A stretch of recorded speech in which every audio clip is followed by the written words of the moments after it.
Morjesta. Nyt on tarkoitus testata tuommoista Patriotin veitsen terotinta tällaiseen vähän aikaa nähneeseen puukkoon. Eli kyseessä on tällainen fiksu tuote, jossa on 3 eri terotushahloa ja 1 hahlo saksille. Eli tässä siitä pieni juttu. Eli ensiksi otetaan vähän, tai ensiksi siellä on niinku toi karkea puoli niin sanottu ykkösen huoltava ja timanttiterä ja sitten on sellainen kova palaterä tossa ja sitten toinen keraaminen hahlo tuossa viimeisenä. Saksia en ole vielä kokeillut, filettiin olen testannut ja oli oikein toimiva systeemi. Toki filetti oli vähän terävämpi lähtöjään, että katsotaan. Eli tarkoitus on tuossa ensiksi vähän puhistella tuosta puukosta suurimmat ruosteet pois tuolla porakoneeseen liitetyllä harjalaikalla ja katsotaan sitten mitä rupeaa terottua. Kannattaa muistaa pitää suojella sitten tämmöisessä kohdassa päässä.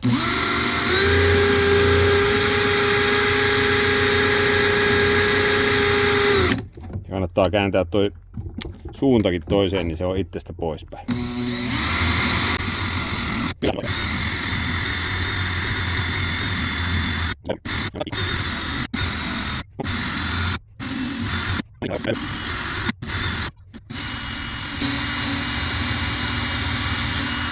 Tässä se ei ainakaan toi terä varmaan terotu, kun on kyllä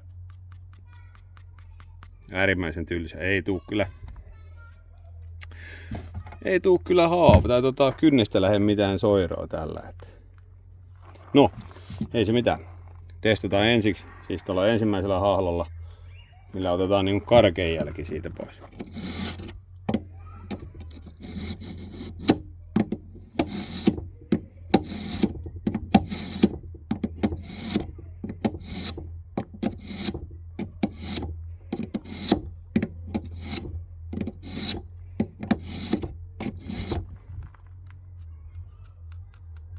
Joo, vähän alkaa jo.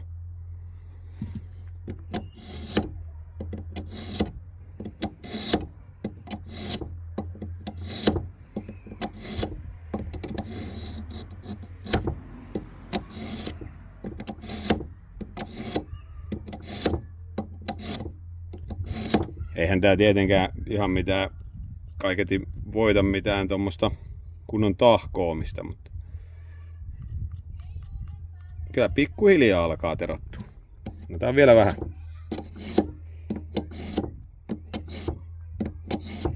Katsotaan mitä toi seuraava väli sanoo tästä. Kyllä kuulee, että siellä vielä on kaiken näköistä epätasaisuutta.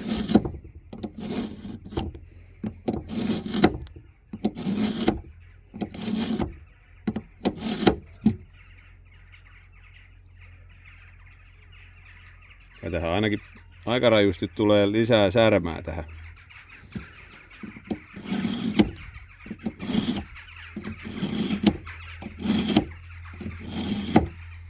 Taas vielä tolta vähän.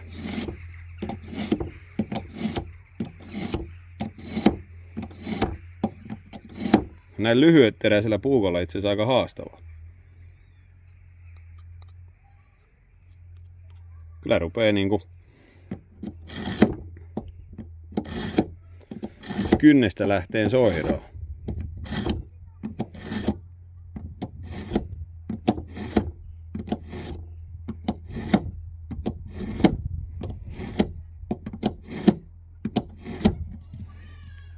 Otetaan ensi testi sitten tällainen legendaarisen paperiin. Otetaan yksinkertaisen paperiin.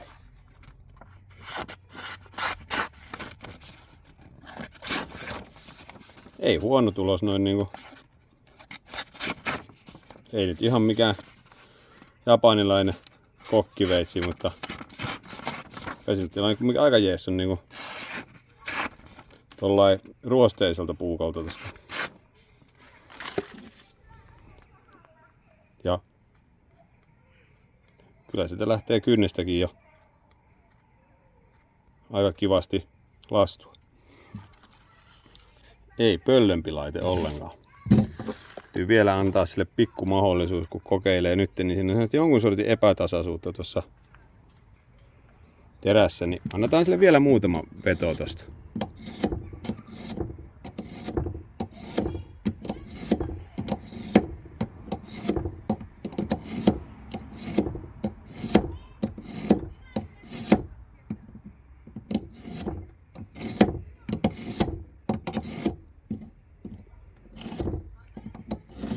Tässäkin on nyt huomattavasti vähemmän sitä epätasaisuutta.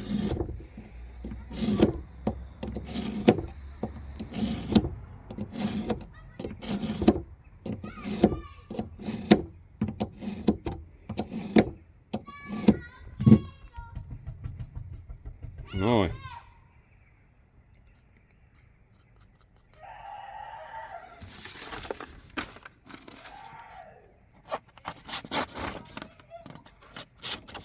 Ei huono.